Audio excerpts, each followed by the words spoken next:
Anime ini bercerita tentang dunia yang kacau di mana para iblis menguasai segalanya. Untuk mengakhiri kekacauan ini, umat manusia membutuhkan seorang pemimpin yang mampu menyatukan seluruh kekuatan kekaisaran di bawah satu panji. Apakah salah satu dari para pahlawan kita bisa menjadi pemimpin itu? Kisah dimulai di kota Aram, yang terletak di atas benua Atlan, dengan seorang penyihir bernama Silucha yang menghadiri pernikahan dua anak dari kekuatan terbesar di kekaisaran. Kedua kekuatan itu, pabrik federasi dan aliansi fantasi, sebelumnya terlibat dalam perang sengit selama bertahun-tahun. Pernikahan ini direncanakan untuk menjadi simbol perdamaian antara mereka dan mengakhiri kekacauan yang mereka alami. Sesampainya di sana, Sylvester dan Matthias berbicara singkat tentang pertemuan mereka di tempat seperti itu. Pernikahan antara Alexis dan Marine dianggap sebagai awal era baru perdamaian antara dua faksi. Penyatuan ini akan menggabungkan lambang kedua faksi menjadi Grand Crest, segel suci kaisar, yang memungkinkan Atlatan akhirnya mencapai perdamaian. Namun, Silucha merasakan adanya konvergensi kekacauan dan mencoba menghentikannya, tetapi dihalangi oleh Irvin. Hal ini memungkinkan Raja Iblis muncul di gereja dan menciptakan penghalang dimensi yang menjebak Matthias dan Sylvester. Mereka menyatukan lambang mereka untuk menciptakan Grand Crest dan menggunakannya melawan Raja Iblis, tetapi tidak berhasil, dan mereka tewas. Peristiwa ini kemudian disebut sebagai tragedi Aula Besar. Akibatnya, Atlatan terpecah menjadi dua, dan aliansi perdamaian antara kedua faksi hancur, mengobarkan kembali perang. Waktu berlalu, Irvin mengantar Silucha dengan kereta menuju tuannya yang baru, Count Villar. Silucha mengungkapkan ketidaksukaannya terhadap Villar, terutama karena cara dia memperlakukan para penyihir yang ia kontrak hanya berdasarkan penampilan. Silucha juga merasa Irvin cukup aneh karena dia adalah mantan pelayan keluarga Kreische tetapi sekarang melayaninya. Irvin mengaku ini adalah penebusan atas tindakannya terhadap Silucha di pernikahan. Dalam perjalanan, kereta mereka dihentikan oleh sekelompok tentara dari Lord yang berafiliasi dengan aliansi. Meskipun menyerang seorang penyihir sebelum kontraknya dimulai melanggar perjanjian, para tentara tidak peduli. Silucha bersiap untuk bertarung, tetapi tiba-tiba seorang pria bernama Theo datang menunggang kuda dan mencoba menghentikan para tentara, meskipun awalnya gagal. Dengan kekuatan lambang dan keterampilan pedangnya, Theo berhasil mengusir para tentara. Setelah itu, Theo dan Silucha berbicara dan saling memperkenalkan diri. Theo menjelaskan bahwa dia mendapatkan lambangnya dengan membunuh iblis. Ketika Silucha bertanya tentang dunia seperti apa yang ingin dia ciptakan dengan lambangnya, Theo menjawab bahwa tanah kelahirannya, Sistina, dipenuhi kekacauan yang memunculkan banyak iblis. Selain itu, tirani Lord Rossini juga menjadi masalah besar. Karena itu, Theo bertekad meningkatkan kekuatan lambangnya untuk kembali ke Sistina dan membantu rakyatnya. Terkesan dengan tekad Theo, Silucha setuju untuk membantunya. Silucha kemudian melafalkan mantra pemanggilan dan memanggil makhluk kekacauan bernama Tartarus.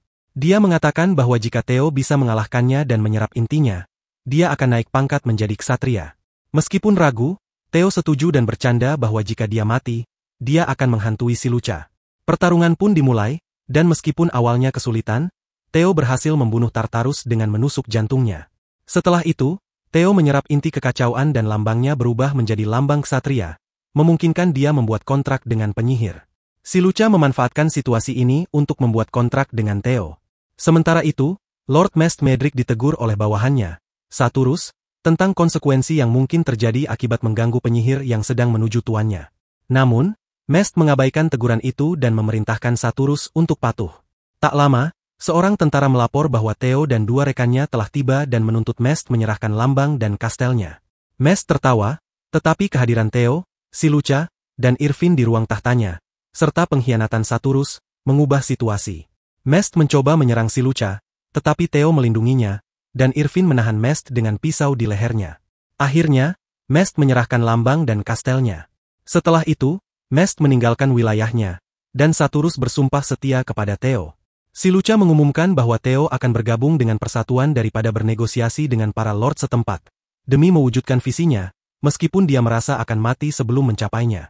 David diberitahu oleh bawahannya, Moreno, tentang keberhasilan Theo mendapatkan lambang dan kastel Mest serta keputusannya bergabung dengan persatuan. Senang mendengar kabar itu, David merencanakan serangan terhadap Theo, terlepas dari pendapat para Lord Clovis. Di Kastel Theo, Silucha melaporkan bahwa 3 desa di bawah yurisdiksinya telah mengakui Theo sebagai Lord baru mereka. Topik pajak kemudian dibahas, karena desa-desa itu sebelumnya sangat dibebani pajak oleh Lord sebelumnya. Theo merasa menyesal menjadi Lord baru, karena awalnya dia hanya ingin menjadi Lord untuk desanya yang miskin. Si Lucha menyebut tindakan Theo sebagai bentuk pelarian, tetapi juga menambahkan bahwa ini akan membuatnya lebih kuat untuk menyelamatkan desanya saat dia kembali.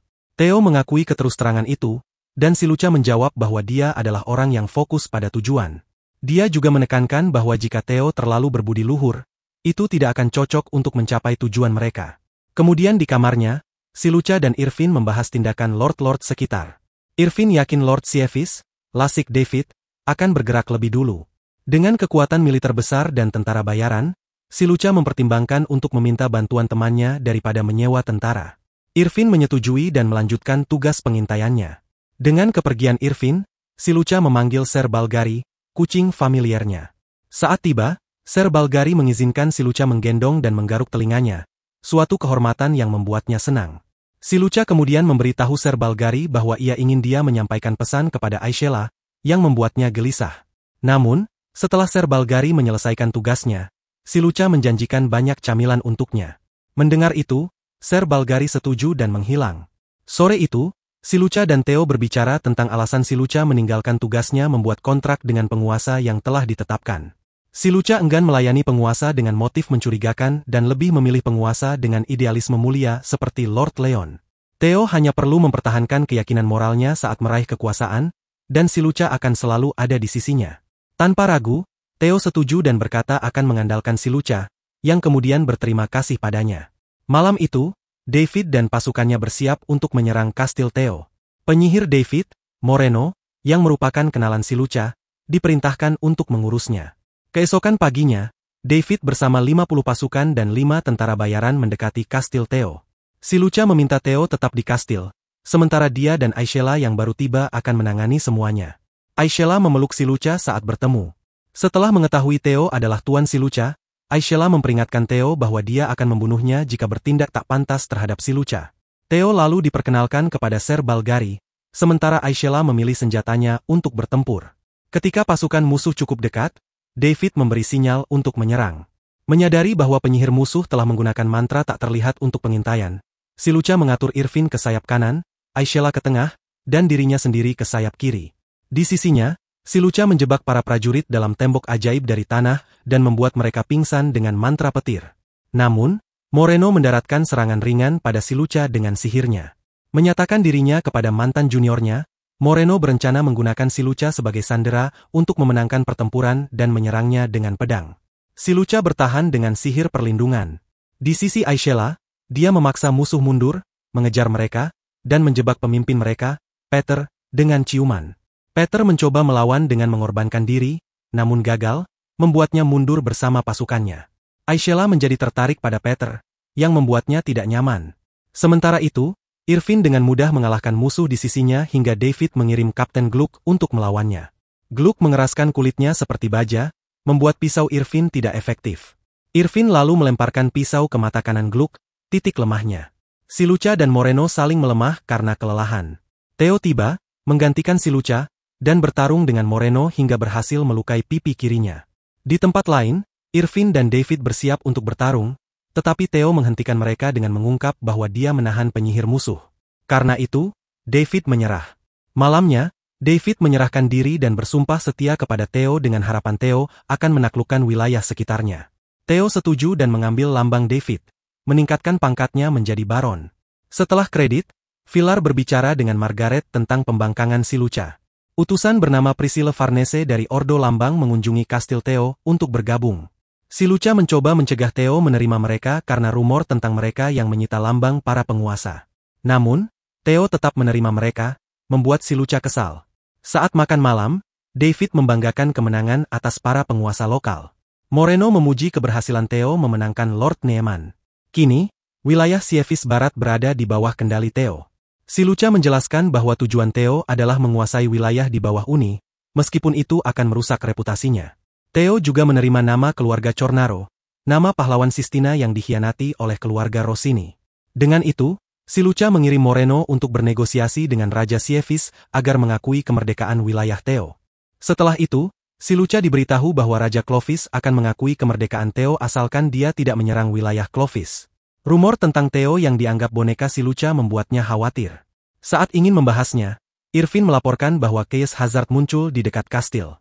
Di lokasi Chaos Hazard, tambang batu bara meledak, dan seorang pekerja terinfeksi Chaos. Si Lucha merawat korban, sementara Theo mencoba memadamkan api.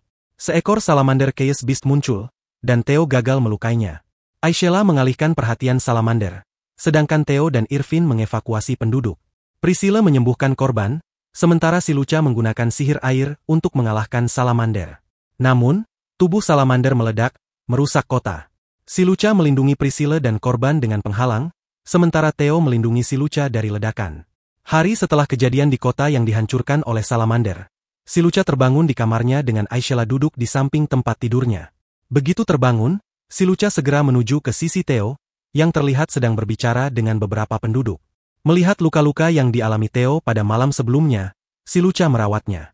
Sambil merawatnya, si Lucha meminta maaf atas tindakannya malam itu dan berterima kasih kepada Theo karena telah melindunginya.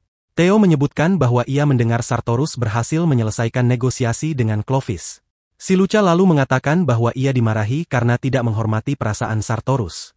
Namun, Theo tetap menghormatinya dan berterima kasih atas semua yang telah dilakukannya. Theo juga menyatakan bahwa ia akan terus bergantung pada si Lucha di masa depan.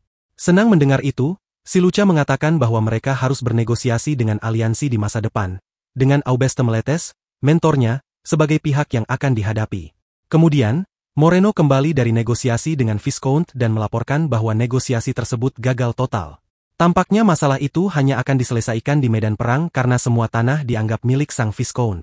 Tanpa membuang waktu, mereka menghubungi para penguasa sekutu setempat untuk meminta bantuan menghadapi pertempuran yang akan datang.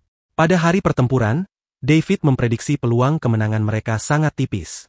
Namun, ia terhibur oleh keyakinan Theo untuk menyerang garis musuh demi memberi waktu bagi pasukannya untuk mundur jika situasi memburuk. Lord Neyman juga menyatakan dukungannya untuk membantu Theo jika diperlukan. Saat malam tiba, bantuan dari para penguasa lokal belum juga tiba, tetapi para penambang dari kota yang mereka selamatkan dari salamander datang untuk membantu. Meskipun Theo secara moral menolak bantuan mereka, si Lucha meyakinkannya untuk membiarkan mereka bertempur di pihak mereka. Dengan menggunakan lambangnya, Theo menciptakan bendera patriot, yang menandai semua sekutunya dengan simbolnya. Keesokan harinya, pertempuran dimulai, dan pasukan Theo dengan mudah mengungguli musuh mereka.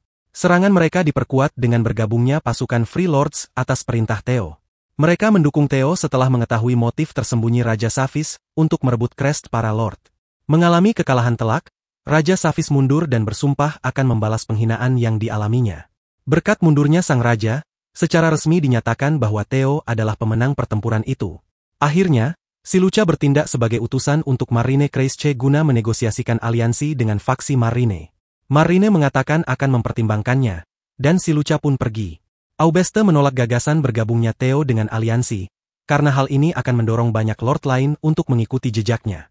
Menolak tawaran tersebut kemungkinan besar akan membuat Marine menyerang Theo, dan si Lucha juga akan menghadapi nasib yang sama. Ketika ditanya apakah dia tidak keberatan menyerang anak angkatnya sendiri, Aubeste menjawab bahwa dia tidak keberatan. Kemudian, Aubeste mengumumkan kepada si Lucha bahwa usulannya ditolak, dan Theo harus melepaskan tanah, gelar, dan meninggalkan Sievis segera. Jika mereka menolak, pasukan ksatria Waldlind akan menyerang penuh untuk merebut kembali tanah Raja Saphis. Mereka juga akan menundukkan Viscount Theo. Si Lucha, tentu saja, menolak menyerah pada tuntutan tersebut dan menyatakan bahwa mereka akan bertemu lagi di medan perang. Hari berikutnya, Aishela, si Lucha, dan Ser Balgari pergi menggunakan kereta menuju kediaman Villar Constance. Di perjalanan, Aishela menyuarakan rasa kecewanya terhadap ayah mereka atas penolakannya yang belak-belakan dan kenyataan bahwa mereka kini harus meminta bantuan Villar.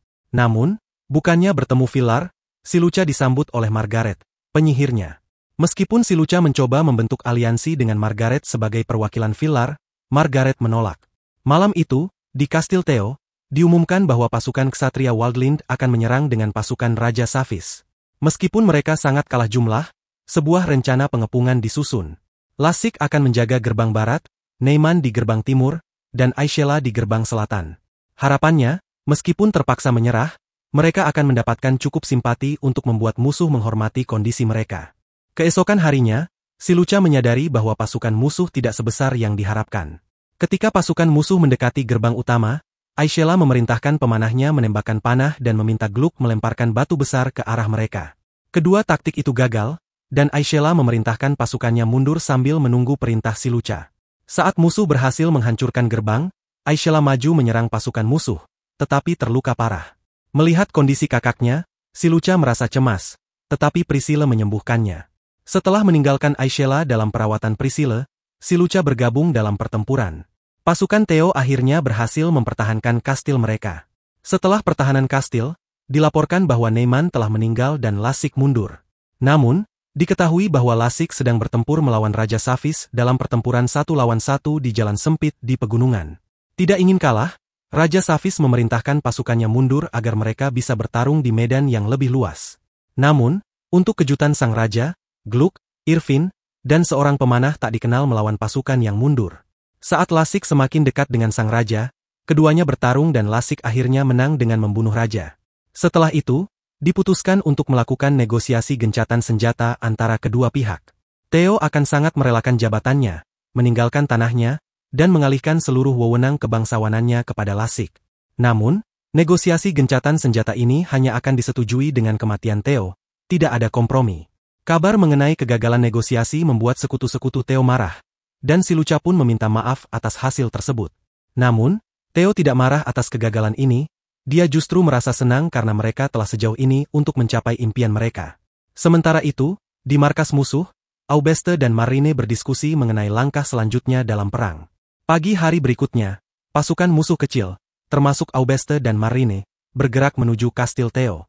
Meskipun dikatakan bahwa Villar menolak membantu mereka, si Lucha ingat bahwa kata-kata itu mengatakan, pada waktu itu, yang berarti ini sudah direncanakan. Ternyata, Villar dan pasukannya tiba dan menyerang pasukan Marine, memaksa mereka mundur sepenuhnya. Kemudian, diketahui bahwa Aishela akhirnya terbangun dari luka-lukanya berkat Priscilla. Di ruang tahta, Irvin melaporkan bahwa pasukan Marine telah mundur sepenuhnya dan Count Villar membuat kemunculan yang mengejutkan. Si Lucha mencoba meminta maaf atas ketidaksopanannya terhadap Villar sebelumnya, tetapi Villar merasa tidak perlu, karena semuanya berjalan dengan baik untuknya. Alih-alih menjadi raja baru Safis, Theo meminta untuk menjadi vasal Count Villar. Count tersebut, meskipun tampak acuh, menerima tawaran itu. Setelah semuanya selesai, Theo melepaskan tahta kepada Lasik, dan Priscilla bersumpah untuk terus mengikuti Theo. Di kastil Raja Vampir, ia dan Ratu Werewolf sempat berhadapan sebentar. Konfrontasi ini terganggu oleh Yana, keturunan penyihir hitam, yang merasa terganggu oleh sikap pura-pura dari sang ratu. Di luar kastil, kembar Werewolf, Emma dan Luna, menunggu ibu mereka dan segera bertemu dengan Yana. Di Altirk, Theo diresmikan sebagai pengawal ksatria oleh Count Villar. Setelah itu, si Lucha memperkenalkan 3 penyihir, yaitu Laura, Helga, dan Choleen. Margaret melaporkan bahwa Pangeran Dartania, Milza Kuches, akan segera mengunjungi kastil. Saat makan malam, topik pembicaraan adalah tentang siapa yang akan menjadi kaisar berikutnya. Namun, pembicaraan berubah saat Pangeran Milza mengalihkan perhatian kepada Theo. Count Villar kemudian memperkenalkan Theo secara resmi kepada Milza, yang tampak tidak peduli karena menganggap Theo tidak memiliki ambisi. Topik kembali berubah ketika Lasik disebutkan terkait penaklukannya atas Safis. Di dalam perpustakaan kastil, saat Theo membersihkan buku-buku, si Lucha membaca buku tentang Raja Iblis. Dalam buku itu tertulis bahwa penyihir, werewolf, dan vampir membantu melawan pasukan iblis di Altirk. Sebagai penghargaan, penyihir yang membantu mempertahankan Altirk diberikan otonomi oleh klan Constance. Terkesan dengan kekuatan klan Constance, Theo menyadari betapa kecilnya tanah kelahirannya dibandingkan dengan kekuatan iblis dan keluarga Rossini. Tak lama kemudian, Laura memberitahu mereka bahwa mereka dipanggil ke ruang tahta, di mana mereka diperkenalkan kepada penyihir Zelma. Count Villar memberikan misi pertama mereka, yaitu menyelidiki mengapa gerombolan werewolf menuju hutan kegelapan abadi. Sementara itu, para werewolf melacak aroma Emma dan Luna ke hutan kegelapan abadi, di mana mereka berhadapan dengan Yana yang menaiki sapu terbang. Setelah Yana meminta untuk pergi sendiri, sang ratu setuju. Menjelang senja, Theo dan si Lucha tiba di dekat hutan dengan menunggang kuda dan bertemu dengan klan werewolf. Theo mencoba berbicara dengan mereka, tetapi mereka mengancam Theo untuk kembali. Bayangan Raja Vampir muncul dan memberi izin kepada 2 utusan Count Villar untuk melintasi hutannya. Di dalam kastil, Raja Vampir memainkan organ saat Theo dan si Lucha memasuki wilayahnya.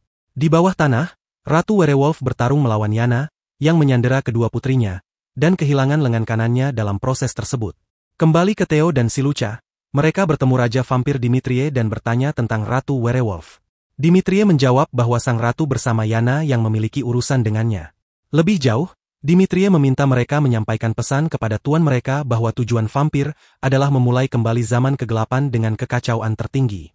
Jika fusi Grand Chess terjadi, era senja akan berakhir, dan Dimitrie akhirnya akan mati.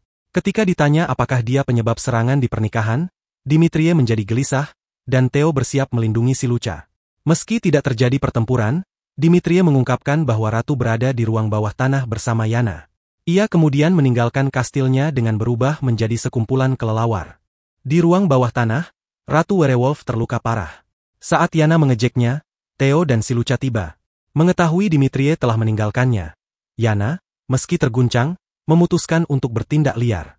Ia menyerang mereka dengan sapunya, tetapi mereka berhasil menangkisnya. Berubah menjadi serigala, sang ratu menyelamatkan putrinya dari penjara. Yana mencoba menangkap mereka kembali dan mengirim 2 gargole untuk mengejar. Tetapi mereka berhasil menghindari penangkapan, dan sang ratu memenggal gargole tersebut. Dengan sisa energinya, sang ratu mencakar kaki kiri Yana, tetapi akhirnya terkena mantra sihir yang melukai fatal. Saat melarikan diri, Yana diserang oleh si Lucha, tetapi berhasil kabur. Si kembar memeluk ibu mereka untuk terakhir kalinya sebelum ia meninggal. Di luar hutan, pemakaman diadakan untuk Ratu Werewolf bernama Clara oleh klannya. Setelah pemakaman, kepala baru klan Werewolf berterima kasih kepada Theo dan si Lucha atas tindakan mereka. Kembali di Altirk, diketahui bahwa klan Werewolf telah bersumpah setia kepada Theo. Selain itu, Yana berhasil menghindari penangkapan, dan kembar Werewolf kini menjadi pelayan Theo. Count Villar diundang untuk menghadiri pertemuan para Lord Union di Jalucia. Meski tidak tertarik, Villar memutuskan untuk hadir. Juga, diketahui bahwa ulang tahun Margaret yang ke-25 akan segera tiba. Di tempat lain, Laura memamerkan sihirnya kepada si Lucha, kemudian Margaret masuk dan pergi dengan tergesa-gesa. Namun, si Lucha memahami pesan tersirat yang ingin disampaikan Margaret. Dia menemui Villar di ruangannya dan memintanya mengawasi pesta ulang tahun Margaret yang ke-25. Selain itu, ia menugaskan si Lucha dan Theo untuk menghadiri pertemuan Lord Union bersamanya karena Federico Rossini akan hadir. Pada malam pesta, Margaret menyampaikan keinginannya agar ia menjaga Villar dengan baik atas namanya dan menikmati tarian bersama Count. Melihat tarian luar biasa yang dilakukan oleh Count dan Margaret, Theo memaksa si Lucha untuk menari dengannya. Setelah tarian itu, Pangeran Milza mendekati Theo dan menghina dia. Namun, Theo menanggapi hinaan itu sebagai pujian. Hal ini membuat Pangeran Milza kesal, dan ia menyatakan bahwa ia tidak menyukai Theo, lalu mengajaknya keluar untuk menantangnya dalam duel. Pangeran memenangkan duel tersebut dan mengecam Theo karena kurangnya ambisi, serta mengklaim bahwa Theo tidak layak menjadi seorang lord. Theo membalas bahwa ia memiliki tujuan yang ingin dicapai, meskipun banyak yang harus gugur untuk mencapai tujuan itu. Selain itu, Theo menunjukkan bahwa Pangeran Milza berusaha menindas dengan kekuatan militer. Komentar itu membuat Pangeran Milza marah, yang kemudian mengatakan bahwa suatu hari ia berharap dapat melayani seseorang yang memegang Grand Chess, dan berharap itu adalah Count Villar. Theo kemudian didekati oleh si Lucha, yang mengungkapkan kegelisahannya atas seluruh konfrontasi tersebut, dan Theo setuju. Diakui bahwa tujuannya akan menyebabkan banyak orang kehilangan nyawa, tetapi si Lucha mencatat bahwa Theo memiliki empati dan kekuatan untuk menyatukan orang-orang. Ketika ditanya apakah ia akan mengikuti jalan tersebut, si Lucha menjawab bahwa tentu saja ia akan melakukannya. Setelah pesta, Margaret dan Villar berbicara di kamar Count. Margaret meninggalkan urusan politik kepada si Lucha, sementara Laura akan bertanggung jawab atas urusan magis.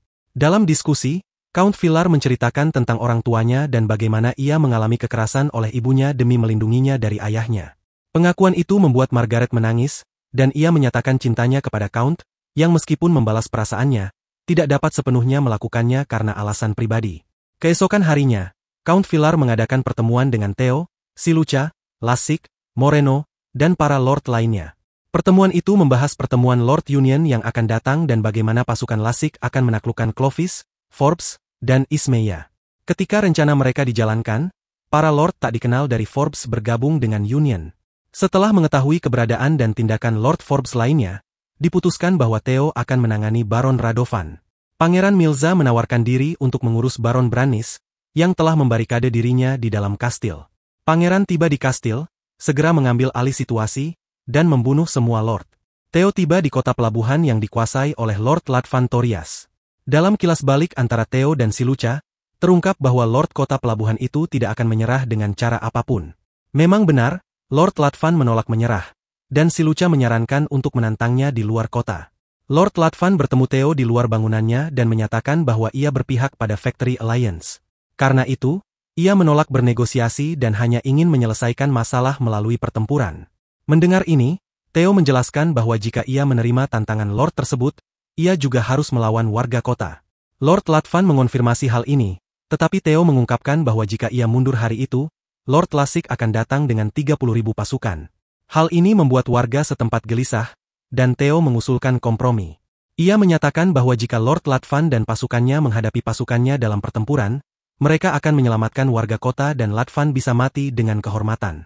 Tersentuh oleh permohonan rakyat untuk mencegah kesepakatan tersebut, Theo memberikan proposal lain, memutuskan hubungan dengan Factory Alliance dan berpihak pada Fantasia Union demi rakyatnya. Setelah mempertimbangkan, Lord Latvan setuju. Ia mencatat bahwa Theo tidak akan mendapatkan pencapaian militer. Tetapi Theo menyatakan bahwa ia tidak peduli dan senang segalanya diselesaikan tanpa konflik. Tersentuh oleh pernyataan Theo, Lord Latvan menyatakan kesetiaannya kepada Theo. Di tempat lain, Lasik membunuh Raja Forbes, dan prestasi tersebut dilaporkan kepada Lord Villar oleh Laura. Villar mencatat bahwa pencapaian luar biasa Theo dan Lasik pasti akan menghancurkan moral musuh. Ia mengumumkan kepada tentaranya bahwa jalan menuju Jalucia terbuka. Di Kastil Waldland, Margrave Marine diberi informasi tentang situasi terkini oleh penyihirnya, Aubest. Pada acara pesta Lord Union, Count Villar, Laura, Theo, dan Silucha hadir. Seorang teman Lord Villar, Count Clute Galas, menyapanya, dan mereka mulai berbicara tentang pencapaiannya baru-baru ini. Setelah Count Clute membuat pernyataan berani melawan Marine, mereka didekati oleh Marquis Dawson. Lord Dawson menghadapi Villar tentang masalah yang sebelumnya ia coba konsultasikan, tetapi Villar mengabaikannya. Segera, Margrave Alexis Deus tiba dan menyapa Villar. Alexis berkenalan dengan Silucha dan berterima kasih karena telah menyelamatkan hidupnya pada pernikahannya. Kemudian, ia berbicara dengan Theo yang ia kagumi dan ingin berbicara satu lawan satu di lain waktu. Selama pesta, Villar memperkenalkan keduanya kepada Lord Federico, yang kemudian memicu perdebatan singkat antara Theo dan Federico tentang nama keluarga Theo. Larut malam setelah pesta, Lord Alexis, setia pada janjinya, mengunjungi Theo di kediamannya untuk bertemu dengannya dan Silucha. Mereka membahas pencapaian Theo, pernikahan yang dibatalkan antara Marianne dan Alexis, serta masalah perang penyatuan. Setelah pertemuan selesai, Theo dan Silucha mengantar Alexis, tetapi mereka diserang oleh para pembunuh Omerta yang dikirim oleh Federico. Setelah masalah dengan para pembunuh diselesaikan dan Alexis akhirnya diantar pergi, Silucha mencatat bahwa peristiwa ini akan menyebabkan keluarga Rossini diusir dari Union. Laila, seorang pengikut Lord Marine, melaporkan serangan terhadap nyawa Alexis. Setelah itu, Marine yang sedang dalam kondisi emosional terlihat mengenakan gaun pengantin, meratapi kenyataan bahwa ia tidak bisa menikahi Alexis karena tragedi Great Hall. Lord Villar diberi laporan tentang upaya pembunuhan oleh Federico Rossini, dan bahwa Marine masih memiliki perasaan terhadap Alexis oleh Theo dan Silucha. Sang Lord kemudian menjelaskan bagaimana kedua Lord tersebut pertama kali bertemu, membawa kita pada kilas balik. Saat sedang menaiki kereta bersama para pengikutnya yang dikendarai oleh Irvin, Marine mendekati Alexis yang penasaran dengan jalanan berkilauan. Saat melihat Marine, Alexis memujinya dengan mengatakan bahwa ia jatuh cinta padanya, namun Marine menganggapnya sebagai rayuan. Pertemuan ini membuat Alexis mengirim banyak surat cinta kepadanya, yang tidak pernah dibaca Marine hingga akhirnya ia diyakinkan oleh pengikutnya, Laila. Awalnya Marine berniat membaca satu surat saja, tetapi ia malah membaca semuanya. Surat terakhir menyebutkan hadiah istimewa yang akan diberikan kepadanya, dan keesokan harinya, Marine melihat sebuah pajangan mawar raksasa di halaman rumahnya. Ingin berterima kasih secara langsung, Marine mengetahui bahwa Alexis menghadiri pesta dansa yang diadakan oleh para lord lokal, dan ia menghadiri salah satunya. Saat tiba di pesta tersebut, terjadi perselisihan antara seorang lord muda dan Marine, yang membuat Alexis turun tangan hingga akhirnya ia pingsan. Kemudian, di ruangan terpisah, Alexis sadar dan terlihat bahwa Marine menemaninya selama itu. Keduanya berbicara, saling mengungkapkan bahwa mereka tahu latar belakang satu sama lain. Meskipun Alexis kembali mengungkapkan perasaannya, Marine sekali lagi menolaknya. Dalam perjalanan yang seharusnya menuju kediaman Lord Darcy, Marine dibawa ke tempat di mana sekelompok anak-anak menyanyikan lagu, dipimpin oleh Alexis. Acara ini ternyata adalah rencana Laila yang tidak tahan melihat tuannya patah hati. Setelah anak-anak selesai bernyanyi, Alexis memberi setiap anak koin perak dan berbicara dengan Marine. Marine mengkritik tindakan amal Alexis, tetapi Alexis membela tindakannya. Argumen Alexis menggugah hati Marine, dan ia memutuskan untuk menikah dengannya. Kembali ke masa kini, Villar mencatat bahwa ia menentang pernikahan politik, tetapi karena pernikahan ini didasarkan pada cinta sejati, ia menerimanya. Rapat Lords Union diadakan, dan tindakan Count Villar menjadi topik diskusi. Marquess Dawson dengan tegas mengungkapkan ketidaksenangannya atas tindakan Count, yang berisiko menghancurkan peluang perjanjian damai antara kedua faksi. Untuk membela diri, Villar meminta Knight Theo menjelaskan alasannya. Sementara itu, Marine mengetahui alasan mengapa permintaan-permintaannya untuk bersekutu dengan Lord Parvel dari Stark tidak mendapat tanggapan. Seorang utusan dari Stark mengungkapkan bahwa sebelum menerima aliansi dengan Marine, ia harus membuktikan dirinya sebagai pemimpin yang kompeten. Kembali ke rapat Union, Theo menyelesaikan pidatonya. Villar kemudian mencatat bahwa pertempuran yang terjadi hingga saat ini adalah karena Alliance melempar tantangan, dan Theo hanya menerimanya. Marquess Dawson menerima pernyataan itu, tetapi tetap bersikeras bahwa hal itu dapat merusak hubungan mereka dengan Waldland. Dalam tanggapannya, Villar mencatat bahwa Waldland menolak tawaran Theo ketika ia mencoba bergabung dengan mereka, sehingga Theo mencari bantuannya. Hal ini membuat Dawson berargumen bahwa Villar seharusnya menolak tawaran Theo, yang didukung oleh dua lord lainnya.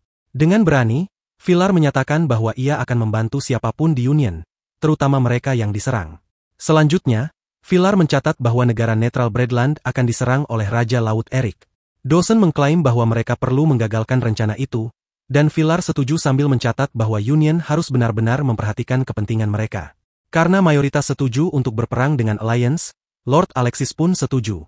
Alexis juga mengusulkan agar Villar menjadi pemimpin baru Union karena ia jauh lebih mampu untuk posisi tersebut. Disebutkan juga bahwa jika Villar menjadi kaisar, ia akan menjadi yang pertama bersumpah setia kepadanya. Namun, Villar menolak tawaran itu karena kakeknya tidak akan menyetujui cucu-cucunya berperang. Menanggapi situasi ini, Lord Dawson mengusulkan agar mereka mencoba kembali bernegosiasi dengan Alliance. Lord Clute menolaknya, tetapi Dawson berhasil menempatkannya di posisinya, yang membuat Clute frustrasi. Sebuah pemungutan suara kemudian dilakukan, dan semua Lord setuju untuk mencoba bernegosiasi dengan Alliance. Aubest memberitahu Marine tentang berita ini, dan ia memerintahkan pasukannya untuk bersiap menyerang Stark. Ini menjadi awal yang mengarah pada invasi Altirk. Lord Pavel Murado meminta bantuan Count Villar untuk melawan pasukan Waldland yang menyerang. Lord Milza dan Silucha percaya bahwa Lord Villar harus menyetujui permintaan itu, tetapi ia tetap menolak. Keputusan Villar untuk tidak membantu Lord Pavel adalah agar ia tetap menjaga hubungan dengan Union Fantasia dan tidak mengecewakan Alexis. Dengan keputusan ini, Villar secara resmi menolak memberikan bantuan kepada Pavel dan menyarankan agar ia tunduk pada sepupunya, Marine. Kecewa dengan hasil pertemuan itu, Lord Pavel pergi dengan frustrasi. Berkuda di luar kompleks Villar, Theo dan Silucha membahas persiapan untuk perang yang akan datang. Keesokan harinya, mereka melewati sebuah desa yang dulunya diperintah oleh vampir Dimitrie. Saat melewati sana, Theo menyatakan bahwa dia akan menuju perbatasan Bultava. Ketika mereka melintasi hutan, mereka berteduh di dalam gua buatan di bawah pohon untuk menghindari hujan deras. Di sana, mereka berbicara tentang perjalanan Theo sebagai pengembara hingga bertemu Silucha. Percakapan ini membawa mereka saling mengungkapkan perasaan satu sama lain, lalu mereka saling memeluk. Dalam pertempuran antara pasukan Waldland dan pasukan Stark, Milza bergabung melawan Waldland. Malam itu, Marine dan faksinya mendiskusikan taktik militer untuk melanjutkan perang. Mereka mengikuti rencana licik namun strategis dari Aubest. Pasukan Waldland menggunakan miasma alami dan buatan dari wilayah yang dikenal sebagai Laut Busuk untuk mendapatkan keunggulan atas musuh. Taktik ini membuat para prajurit lawan melemah parah akibat efek miasma, memungkinkan Waldland meraih kemenangan mudah. Saat Marine kembali ke tendanya, dia memerintahkan Layla dan Chamie untuk menghubungi Pangeran Milza. Aubest dan dua orang lainnya melaksanakan rencana miasma, yang berhasil tanpa kendala. Setelah pasukan Stark melemah, Marine dan pasukannya menaklukkan pasukan Stark dan Pavel. Di tempat lain, Milza menerima undangan Marine melalui Layla dan Chamie. Dia setuju untuk bergabung dengan Marine karena kini percaya bahwa Villar tidak memiliki tekad untuk menyatukan benua. Namun, dia mengajukan satu syarat, melakukan hubungan seksual dengan Marine. Tanpa ragu, Marine menyetujuinya dan menyerahkan keperawanannya. Marine diberitahu oleh Aubest bahwa ayah Milza telah meninggal, sehingga Milza sepenuhnya mewarisi Dartania. Lady Delma dan suku manusia serigala bersiap menghadapi serangan pasukan Waldland. Sementara itu, Count Villar mengadakan pertemuan dengan para penguasa sekutunya terkait invasi pasukan sepupunya. Dia mengusulkan untuk meminta bantuan dari Regalia dan Kilhis, serta meminta bantuan laut dari Haman. Selain itu, Villar memberi izin kepada Lasik untuk menyerang Ozrel. Saat senja, saudara Villar, Selge, berangkat membantu kakaknya meskipun mendapat penolakan dari adiknya, Igor. Baik Haman maupun Kilhis setuju mengirim bantuan kepada Count Villar. Theo dan Silucha, yang berada di Kastil Dimitrie, memeriksa pasukan yang mereka miliki. Armada laut mendekati wilayah Villar, dan meskipun diakini berasal dari Dartania, Villar tetap waspada. Sebuah kapal kecil berlabuh di pelabuhan pribadi Villar, membawa Margaret yang memberitahu tentang pengkhianatan Milza. Milza dan pasukan lautnya kemudian bertempur melawan Villar. Ketika pasukan laut Dartania tampaknya unggul, Laura dan Coleen memberikan dukungan sihir dan menghancurkan pasukan laut Dartania. Setelah pertempuran, Villar berbicara dengan Margaret tentang pertempuran mendatang dan rencananya untuk bertempur secara langsung. Sementara itu, Theo dan Silucha merenungkan keberhasilan mereka merekrut banyak prajurit baru untuk mendukung Villar. Di tempat lain, Villar mengadakan pertemuan taktik lain untuk pertempuran berikutnya. Keesokan harinya, Ratu Haman Edokia Colorha membantu armada laut Villar melawan pasukan laut Dartania. Tindakan ini memaksa Milza dan pasukannya meninggalkan kapal besar mereka dan menggunakan kapal kecil menuju pantai. Di sisi lain, Selge dan penyihirnya, Ellet, terjebak oleh pasukan Waldlin tetapi segera diselamatkan oleh Lord Solon. Setelah mendengar tindakan Lord Solon, Marine memerintahkan pasukannya untuk mengalahkan pasukan Solon, menyebabkan kehancuran total dan membunuh sang Lord. Setelah kredit, Laura melaporkan kepada Villar bahwa pasukan Lasik telah memaksa pasukan Orzel menyerah, dan Theo telah mengalahkan pasukan Bulza. Villar kemudian memerintahkan dua bawahannya menyerang wilayah musuh yang tersisa. Aubest melaporkan kepada Marine bahwa pasukan Milza Dartania telah bergabung dengan Waldlind.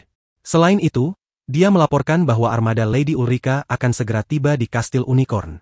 Di pagi hari, armada North mendekati pasukan laut Count Villar.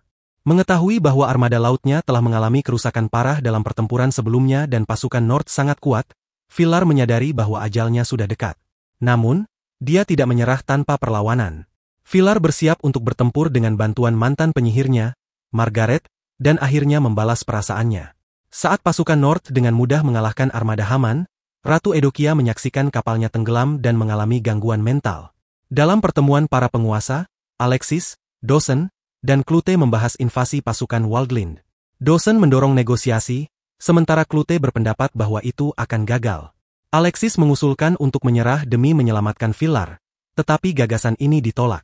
Clute kemudian menyatakan tekadnya untuk menyerang pasukan Waldlind di utara. Kembali ke Kastil Unicorn, Villar bersama Margaret menghadapi pasukan Waldlind di gerbang kastil. Sementara itu, Ulrich berhadapan dengan Coleen dan membunuhnya. Beralih kembali ke Margaret dan Villar. Untuk menahan pasukan musuh, Margaret menggunakan kekuatan sihir yang luar biasa, yang menyebabkan tubuhnya hancur menjadi abu. Hancur karena kehilangan kekasihnya, Villar maju ke medan pertempuran dengan emosi muram dan penuh amarah. Namun, dia tewas di tangan sepupunya, Marine, yang kemudian mengambil lambangnya untuk dirinya sendiri. Setelah pertempuran, Marine yang ditemani oleh Ulrika dan Milza memasuki ruang tahta Kastil Unicorn dan menghadapi Laura dan Helga. Laura bunuh diri untuk menghormati Tuan Villar. Helga, di sisi lain, memohon kepada para penyerang untuk mengizinkannya merawat yang terluka, bahkan sampai menawarkan untuk merawat pasukan musuh. Marine menerima permohonan Helga, kemudian menyerahkan kastil tersebut kepada Milza dan memerintahkannya untuk menaklukkan Altirk. Milza melawan sisa-sisa pasukan yang masih setia kepada mendiang Count Villar. Pangeran D'Artagnan mencela sekutunya yang telah tiada sebagai seseorang yang bahkan dalam kematian tetap menjadi hambatan. Malam itu, di Kastil Lasik, para Lord Altirk yang tersisa berkumpul dan menandatangani perjanjian. Setelah itu, diadakan rapat, dan perjanjian yang dikenal sebagai Perjanjian Altirk pun disahkan. Dengan hal tersebut terselesaikan, Ratu Edokia mengusulkan siapa yang harus menjadi pemimpin. Seorang Lord mengusulkan Selge sebagai penghormatan kepada kakaknya. Namun, dia menolak karena tujuannya adalah merebut kembali tanahnya yang hilang, dan dia mencalonkan Lasik sebagai gantinya. Lasik, di sisi lain, juga menolak dan mencalonkan Theo. Usulan ini menerima tanggapan yang beragam karena mereka ingin Lasik menjadi pemimpin. Untuk membuktikan dirinya, Theo berjanji untuk meraih prestasi besar dalam pertempuran berikutnya. Sebagai kompromi, usulan ini diterima, tetapi Lasik akan bertindak sebagai pemimpin sementara. Keesokan harinya, Milza menerima pesan dari Marine bahwa dia ingin Milza menyerang dan menaklukkan Regalia. Langkah ini untuk memastikan bahwa Bultava direbut kembali. Lebih jauh lagi, Milza mengetahui tentang perjanjian yang ditandatangani oleh para Lord Altirk, tetapi tidak menghiraukannya. Setelah itu, Milza bersama pasukannya bertempur singkat melawan Selge dan pasukannya. Tak lama kemudian, mereka bertemu dengan Lasik dan pasukannya. Setelah bentrokan singkat antara kedua lord tersebut, pertempuran berakhir imbang. Meskipun pasukan Milza mundur, dia memuji kekuatan dan kemampuan Lasik, begitu pula sebaliknya. Di luar Kastil Theo, Marine yang ditemani penyihirnya, Aubest, dan pasukannya, diberitahu tentang kekuatan militer Theo. Ingin bertemu Theo secara langsung, Marine meminta Aubest mengatur pertemuan. Theo setuju dan menghadirinya bersama Silucha. Setelah Silucha momen mengharukan dengan ayahnya, Theo dan Marine berbicara singkat tentang Alexis, dan pembicaraan beralih ke Granchrest. Dalam menciptakan Granchrest, mereka yang bersembunyi dalam kegelapan akan muncul. Mengenai hal itu, Theo menyatakan bahwa dia berencana mengikuti tujuan Marine sebelumnya dan berniat untuk mencapainya. Akhirnya, keduanya sepakat untuk tidak sepakat dan berencana bertemu lagi di medan perang. Dalam perjalanan kembali ke kastil mereka, Theo dan Silucha berbicara tentang bagaimana Marine masih memiliki perasaan untuk Alexis dan berharap dapat menyatukan mereka kembali. Silucha percaya bahwa usaha itu akan menjadi tantangan, tetapi Theo siap menghadapinya dan mencium Silucha di bibir untuk menunjukkan tekadnya. Para prajurit di kastil Theo kemudian bersorak untuk cinta Theo, dan Marine mendengarnya. Terungkap bahwa tindakan ini dimaksudkan untuk mengingatkan Marine tentang apa yang berharga. Marine, bagaimanapun, terlihat kesal dengan hal ini dan menerima laporan tentang serangan mendadak Klute di utara yang menyebabkan pasukan Waldin mundur. Dengan peluang besar yang muncul, Silucha menyarankan agar Theo kembali ke Sistina dan mengalahkan keluarga Rossini. Dengan melakukan ini, Theo akan membuktikan dirinya kepada anggota perjanjian Altirk sebagai pemimpin yang mampu. Theo setuju dan membahas masalah ini dengan Lasik dan penyihirnya, Moreno. Meskipun Moreno menyatakan ketidaksukaannya terhadap usaha tersebut, Lasik mendukungnya karena akan membantu Theo menjadi pemimpin baru. Setelah kredit, terlihat keluarga Rossini menikmati makan malam bersama dan diberitahu bahwa Theo sedang menuju ke Sistina. Sebagai persiapan kedatangannya, pasukan Rossini memaksa sebuah desa menyerahkan makanan dan persediaan mereka. Theo dan rombongannya mencapai Pulau Sistina, tempat kampung halamannya, Marza, berada. Saat melewati beberapa desa di pulau itu, Priscilla melihat beberapa iblis laba-laba berkeliaran bebas di ladang. Menurut Theo, keluarga Rossini membiarkan para iblis berkeliaran bebas sehingga mereka dapat dengan mudah memerintah rakyat dengan metode ketakutan. Terkejut dengan pengungkapan ini, Priscilla menyuarakan ketidaksukaannya terhadap taktik pemerintahan seperti itu, dan Theo setuju, itulah alasan mereka ada di sana. Selanjutnya, rencananya adalah menuju Laksia, wilayah Rossini. Meskipun ini akan menarik perhatian keluarga Rossini, hal ini juga akan menyebarkan berita bahwa pahlawan Theo Cornaro telah kembali. Sambil menyembunyikan persediaan mereka di semak-semak, Silucha meninjau rencana mereka tentang bagaimana menghadapi pasukan Rossini setelah mengetahui tentang Theo. Di Laksia, Irvin dan Priscilla ditugaskan untuk mengumpulkan persediaan sementara yang lain berbaur di kota. Sementara itu, Salvador Rossini menikmati makan malam bersama Yana sang penyihir hitam di sebuah restoran mewah, hingga Theo dan kelompoknya tiba. Yana langsung mengenali kelompok tersebut dari pertempuran mereka di bawah Kastil Dimitrie.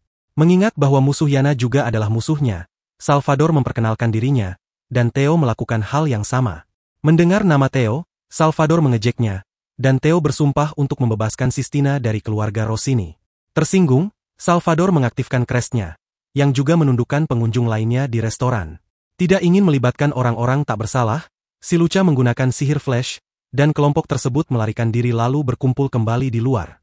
Irvin memberitahu mereka bahwa patroli pencarian sekarang sedang berkeliling kota, dan ada pengguna seni di antara mereka. Menyadari bahwa pengguna seni itu adalah pembunuh yang sebelumnya menyulitkan Irvin dan bahwa Yana terkait dengan keluarga Rossini, Silucha menjelaskan langkah selanjutnya adalah mengunjungi desa-desa setempat untuk memulai pemberontakan. Keesokan harinya di kamar Federico di Mensahn Rossini, Salvador diberi izin untuk memburu Theo. Meskipun adiknya, Juzel, mencoba mencegahnya, Salvador tetap percaya diri. Namun, ayahnya memperingatkannya untuk mengambil tindakan pencegahan yang selalu dipegang oleh keluarga mereka. Di tempat lain, kelompok Theo gagal meyakinkan desa setempat untuk bergabung dengan pemberontakan mereka karena penduduk desa takut akan keselamatan mereka. Saat kelompok itu melanjutkan perjalanan ke desa berikutnya, Theo mengungkapkan bahwa mereka yang bersumpah setia kepada keluarga Rossini diberi hak untuk menjarah dengan kedok pengumpulan pajak. Di Mensahn Rossini, Salvador mengumpulkan pasukan kecil berjumlah 200 orang yang menurut pembunuh keluarga, Bolts, terlalu sedikit. Namun, Salvador yakin bahwa pasukannya cukup dan menyatakan bahwa Bolts dapat menebus dirinya jika dia berhasil membunuh Irvin. Yana kemudian mendekati Salvador, dan setelah keduanya berpelukan, sang penyihir mengungkapkan harapannya agar Salvador membunuh 2 orang tersebut. Tetap percaya diri bahwa dia akan memenuhi permintaan Yana, Salvador mengklaim bahwa dia tahu kemana Theo akan pergi. Dia kemudian memerintahkan Bolts untuk memberikan pelajaran kepada siapapun yang berpihak pada Theo.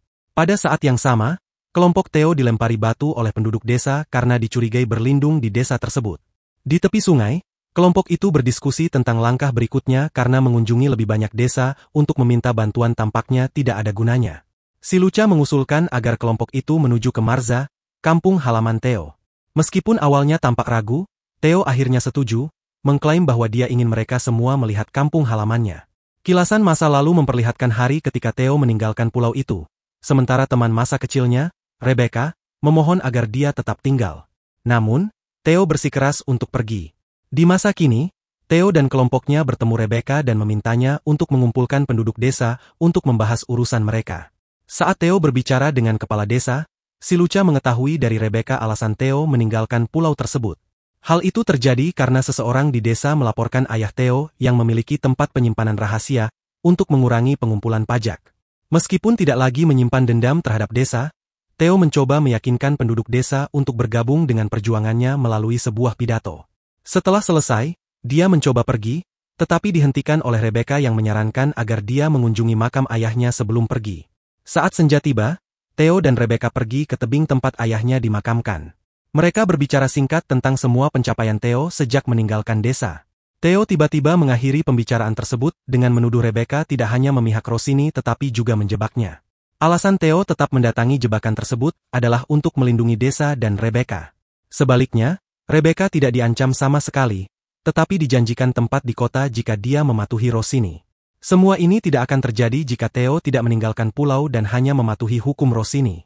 Namun demikian, Theo tidak bisa diam saat penduduk desa mengorbankan ayahnya demi mengikuti hukum Rossini. Sekarang, dengan kepala yang lebih dingin dan rasa tanggung jawab yang lebih besar, Theo bersumpah akan menghancurkan keluarga Rossini meskipun peluangnya tipis. Dia kemudian meminta Rebecca kembali ke desa dan memberitahu semua orang untuk melarikan diri, karena Rossini kemungkinan akan menjadikan desa tersebut sebagai contoh. Setelah semuanya selesai, Theo melanjutkan perjalanan menuju makam ayahnya, meskipun tahu bahwa itu adalah jebakan. Kembali ke desa, si Lucha memberitahu para penduduk desa bahwa Theo sejak awal sudah tahu bahwa dia sedang dijebak. Si Lucha kemudian mencoba meyakinkan mereka semua untuk bergabung dengan Theo dalam pertempuran, tetapi hanya mendapat tanggapan yang hangat. Tepat saat itu, Rebecca dengan panik berlari masuk ke desa, memohon kepada semua orang untuk membantu Theo. Di makam ayah Theo, Theo dihadang oleh pasukan Salvador. Para pemanah dari pasukan tersebut menembakkan hujan panah ke arah Theo, tetapi Irvin menyelamatkannya sebelum satu pun panah mengenainya. Tak lama kemudian, Theo bergabung dengan Emma, Luna, dan para penduduk desa asalnya, yang datang untuk membantunya. Terganggu oleh situasi ini, Salvador mengaktifkan Crest-nya dan memperkuat para prajuritnya dengan kekuatannya. Tanpa gentar, pasukan baru Theo maju menyerang pasukan Rossini. Si Lucha dan Aishela turut membantu dengan sihir dan kekuatan mereka masing-masing. Di sisi Irvin, dia bertarung ulang melawan Bolts, sementara Theo berhadapan langsung dengan Salvador. Theo berhasil mematahkan pedang Salvador, membuat pasukan Rossini melarikan diri. Namun sebelum Theo bisa mengejarnya, dia dihalangi oleh pasukan Rossini. Saat itulah Rebecca menahan Salvador untuk mencegahnya melarikan diri lebih jauh. Namun, Salvador mengeluarkan pedang pendek dan menikam Rebecca. Hal ini membuat Theo marah, dia menerobos pasukan Rossini dan membunuh Salvador dengan menusukkan senjatanya ke punggungnya. Dengan tewasnya pemimpin mereka, keluarga Rossini mundur, dan Theo memeluk Rebecca yang sekarat, yang menyesali tindakannya. Pemberontakan di sekitar Sistina sampai ke keluarga Rossini setelah Salvador, putra kedua, tewas dalam pertempuran. Sekutu baru Theo kini mulai berkumpul di Marza, sehingga Doni menyatakan akan menghancurkan Theo dan membalas kematian Salvador. Adik bungsu mereka, Juzel, menentang gagasan itu, dan Pedrico, sang ayah, menyetujui pandangan Juzel. Ia menyarankan Doni untuk mengumpulkan pasukan berjumlah 5.000 guna menghadapi kekuatan lawan. Awalnya Doni menolak usulan itu, namun akhirnya menyerah karena ayahnya sangat ingin menghindari kehilangan anak keduanya. Dengan Doni yang sementara tidak aktif, Juzel mempertanyakan kepemimpinan keluarga mereka selama ini, namun Pedrico mengatakan bahwa itu adalah pertanyaan yang terlalu dini. Keluarga Rossini telah memimpin dengan ketakutan dan penindasan selama bertahun-tahun, dan jika mereka mengubah itu sekarang, seluruh keluarga akan runtuh. Di sebuah hutan yang hangus, Yana dan Boltz berbicara tentang Salvador dan bagaimana Boltz akan menyelesaikan misinya membunuh Theo dan Irvin. Ketika mengetahui ada dua manusia serigala kembar dalam kelompok itu, Yana merasa senang. Ia lalu menawarkan bantuan kepada Boltz dengan mengalihkan perhatian kedua manusia serigala tersebut, agar tidak membantu Theo dalam pertempuran melawan Boltz. Sebagai gantinya, Yana meminta Boltz untuk membunuh Theo dan si Lucha. Sementara itu, di Marza, Aishela melatih penduduk desa untuk mempertahankan diri dari pasukan Rossini, sementara Theo mengamati. Theo mengatakan kepada si Lucha bahwa dia terkesan dengan semangat dan tekad para penduduk desa. Selain itu, dia berharap suatu hari bisa membangun kastil kecil di desa itu dan memerintahnya. Si Lucha menyetujui ide tersebut, dan pada saat itu, Irvin memberitahu mereka bahwa pasukan Donny Rossini telah bergerak menuju desa. Untuk mencegah desa menjadi medan pertempuran, pasukan Theo akan melawan pasukan Donny. Kemudian, pasukan Theo menghadapi pasukan Donny, dan ketika Irvin serta si kembar mengetahui keberadaan Boltz dan Yana, mereka meninggalkan medan perang untuk menghadapi mereka. Sebelum pertempuran dimulai, Theo memberikan pidato kepada pasukannya dan mengaktifkan kekuatan Crestnya untuk memberikan kekuatan kepada pasukannya. Donny juga melakukan hal yang sama pada pasukannya, dan pertempuran pun dimulai. Di hutan yang hangus, Irvin dan Boltz kembali bertarung. Kali ini, Boltz menggunakan belati beracun, bantuan dari Yana. Di sisi Yana, dia memanggil iblis untuk menghadapi Luna dan Emma. Si kembar mencoba menyerang iblis itu, tetapi ia melindungi dirinya dengan penghalang tak tertembus. Iblis itu kemudian menciptakan lingkaran pentagram api di sekitar si kembar, sementara Yana mengamati dari kejauhan. Di tengah pertempuran, Theo menghadapi Donny dan menjatuhkan kudanya. Mereka kemudian bertarung secara seimbang. Kembali ke Irvin melawan Boltz, diketahui bahwa Irvin telah melapisi pedangnya dengan racun dari belati Boltz setiap kali dia menangkis serangan Boltz. Pertarungan antara mereka berlanjut, dan meskipun Irvin berhasil membunuh Boltz, sang pembunuh masih sempat menusuk Irvin 2 kali dengan belatinya. Terperangkap dalam api kegelapan, Yana mengejek si kembar yang tetap bertekad untuk membalas dendam. Setelah merenung sejenak, si kembar berubah menjadi wujud serigala mereka dan melompat ke penghalang iblis. Mereka menggunakan ketinggian dari penghalang untuk menyerang Yana dan melukai punggungnya. Namun, Yana berhasil melarikan diri, dan iblis itu menghilang. Aishela, si Lucha, dan pasukan desa akhirnya berhasil menguasai pasukan keluarga Rossini, memaksa mereka melarikan diri. Donny memerintahkan pasukannya untuk tetap bertarung, tetapi Theo berhasil mengalahkannya. Sebelum Theo bisa menghabisinya, 2 perwira dari pasukan Donny datang untuk menyelamatkannya, tetapi upaya mereka gagal karena Theo membunuh keduanya. Donny kemudian mengeluarkan seruan perang yang penuh keberanian. Luna dan Emma memeriksa Irvin yang tak sadarkan diri akibat racun. Ketika mereka khawatir akan kehilangan Irvin, Priscilla tiba dan menyatakan bahwa waktunya belum tiba, lalu menyembuhkannya. Di tempat lain, Yana terkapar dengan punggungnya yang berdarah akibat serangan Luna dan mengutuk Theo serta si Lucha. Pertarungan antara Theo dan Donny berlanjut hingga Theo membunuh Donny setelah melucutinya. Si Lucha kemudian mendekati Theo, yang meminta agar Donny dikubur seperti yang lain dan meminta pasukan Rossini menyerah. Saat itu juga, Yana yang mengendarai sapu terbangnya mencoba melancarkan mantra meteor yang ditujukan kepada Theo dan si Lucha. Sebagai serangan balasan, si Lucha meluncurkan mantra serupa dan membatalkan serangan Yana, membuatnya terjatuh. Si Lucha lalu meminta Aishela menangkap Yana, dan Aishela setuju. Pada sore itu di Mansion keluarga Rossini, Theo dan pasukannya berbaris ke pintu depan dan disambut oleh Juzel. Juzel memperkenalkan dirinya kepada Theo dan pasukannya dengan harapan dapat bernegosiasi. Meskipun Theo merasa curiga dengan keberanian Juzel untuk bernegosiasi, Juzel meyakinkannya bahwa hal itu demi menghindari pertumpahan darah lebih lanjut. Permintaan Juzel adalah agar nyawa dan kekayaan mereka diselamatkan. Namun, permintaan Theo bertolak belakang, di mana ia menuntut lambang keluarga Rossini. Meski setuju dengan permintaan tersebut, Juzel mengkhawatirkan loyalis keluarga Rossini yang mungkin masih akan bersikap keras kepala. Untuk menenangkan para loyalis, Juzel menawarkan kesetiaannya kepada tujuan Theo dan bersedia membantunya sebagai penasihat. Akhirnya, Theo menyetujui kesepakatan tersebut, dan perang pun resmi berakhir. Di area sel penjara, si Lucha dan Aishela menginterogasi Yana tentang berbagai hal yang mungkin melibatkan dirinya. Namun, Yana tidak memberikan jawaban langsung dan hanya berguling di lantai seperti orang gila karena terbelenggu rantai. Akademi Penyihir mengadakan eksekusi publik untuk Yana atas keterlibatannya dalam tragedi Aula Besar. Hal ini membingungkan si Luca karena eksekusi tersebut dipercepat tanpa bukti yang memadai dan tanpa pengadilan. Sebelum eksekusi dimulai, perwakilan Akademi menganugerahkan kepada Theo gelar Earl dan kepemilikan penuh atas wilayah Bultava dan Sistina. Selain itu, ia juga diberikan berbagai hadiah atas keberhasilannya menangkap penyihir hitam Yana. Tepat ketika api dinyalakan untuk eksekusi dengan pembakaran, Yana mengorbankan dirinya untuk memanggil seorang Raja Iblis besar.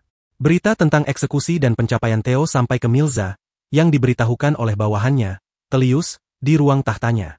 Tidak peduli dengan berita tentang Theo, Milza mengklaim bahwa ia hanya perlu mewaspadai Lasik. Telius mencoba memperingatkan tuannya bahwa Theo adalah figur populer di wilayah tersebut, dan para bangsawan di sekitarnya bisa memulai pemberontakan melawan Milza jika dia tidak bertindak bijaksana. Tepat saat itu, seorang utusan datang dan memberitahu raja tentang pemberontakan para bangsawan bebas di benteng mereka.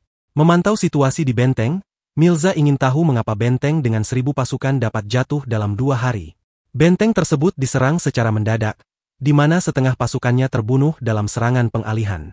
Di antara pasukan pengalihan tersebut terdapat manusia serigala dan vampir.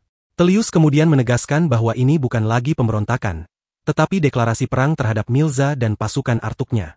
Milza menyadari hal ini tetapi mempertanyakan mengapa rakyatnya tidak mematuhinya sesuai sistem peringkat istana. Telius mengonfirmasi pernyataan Milza, tetapi mencatat bahwa karena ketidaktaatan mereka, ia harus bertindak dengan pembalasan. Tanpa keberatan, Milza setuju untuk memburu para pengkhianat, dimulai dengan penyihir putih dan kemudian ke desa manusia serigala.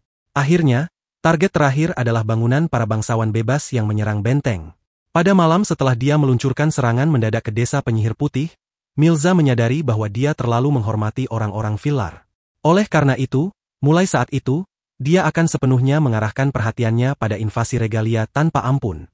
Namun, kecemasan masih menghantui Telius karena dia masih takut pada tanggapan dari Theo. Sekali lagi, Milza mengabaikan Theo sebagai orang yang tidak istimewa, bahkan sampai menganggap remeh pencapaiannya baru-baru ini di Sistina. Sementara itu, penduduk desa manusia serigala dan penyihir putih berlindung di kastil tua Dimitrie. Delma, pemimpin penyihir putih, mengetahui melalui bola kristalnya bahwa Theo akan kembali. Hal ini benar karena Theo dan sekutunya sedang berlayar ke Artuk dengan harapan menjatuhkan Milza. Keesokan harinya, Theo bertemu dengan Lasik dan Moreno. Mereka juga bertemu dengan Laura, yang selamat berkat racun Helga. Kini dia melayani Edokia. Lasik ingin mengalihkan posisinya ke Theo, yang memintanya untuk menunggu dulu. Kemudian, si Luca meminta Moreno memimpin konferensi mendatang. Meskipun Moreno tidak menyukai ide tersebut, dia tetap menyetujuinya dan memperingatkan bahwa beberapa bangsawan masih lebih mendukung Lasik daripada Theo. Pada awal pertemuan para bangsawan Artuk Treati, Theo meminta semua orang mengheningkan cipta untuk mereka yang baru-baru ini gugur akibat pembalasan Milza. Setelah itu, Lord Alfred Shakes menyampaikan pendapatnya bahwa meskipun pencapaian Theo di Sistina luar biasa, dia sebaiknya tetap berada di benua untuk menjaga keseimbangan. Pendapat ini dibantah oleh bangsawan lain dan elit, yang mengangkat masalah tanggung jawab. Alfred memperjelas alasannya dan tetap pada pendapatnya. Lady Edokia bertanya apakah Alfred hanya cemas tentang pemimpin berikutnya, tetapi dia tetap mengakui bahwa dia lebih mendukung Lasik.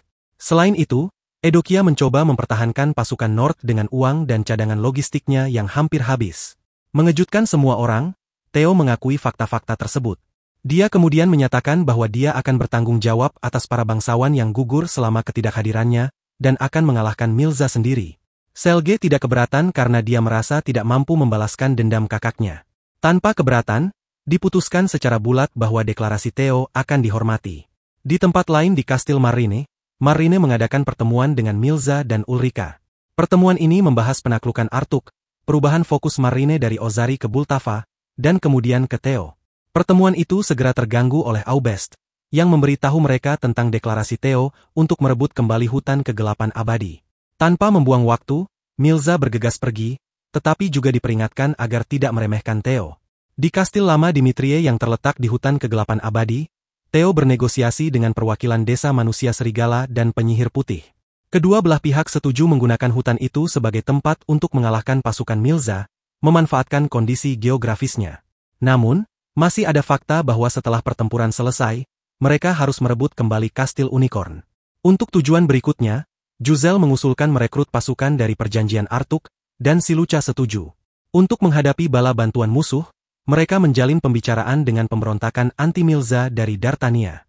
Selain itu, Rumor tentang pemberontakan budak di Stark juga beredar, dan mereka berencana memanfaatkannya. Juzel menawarkan diri untuk menangani pemberontakan tersebut karena ia berpengalaman dalam menghadapi pemberontakan. Theo menyetujui usulan ini dan memulai perang. Di Kastil Unicorn, Tullius memberitahu Milza tentang rencana Theo untuk membunuhnya dan merebut kembali Artuk. Sebelum bertindak melawan Theo di hutan, Tullius memperingatkan Milza, tetapi Milza menggunakan haknya sebagai penguasa untuk tetap melakukannya. Pasukan Milza menyerbu hutan kegelapan abadi, tetapi mereka pertama-tama disergap oleh suku manusia serigala dan kemudian diracun oleh penyihir desa penyihir putih. Seorang pendukung Lord Villar dan pasukannya menyerang pasukan Milza sampai Milza sendiri muncul. Milza memerintahkan pasukannya mundur, mengorbankan dirinya untuk memberi waktu pasukannya melarikan diri. Pasukan Milza berkumpul kembali dan maju lebih dalam ke hutan, meskipun dihambat oleh jalur yang terus berubah untuk membingungkan dan memecah pasukan mereka.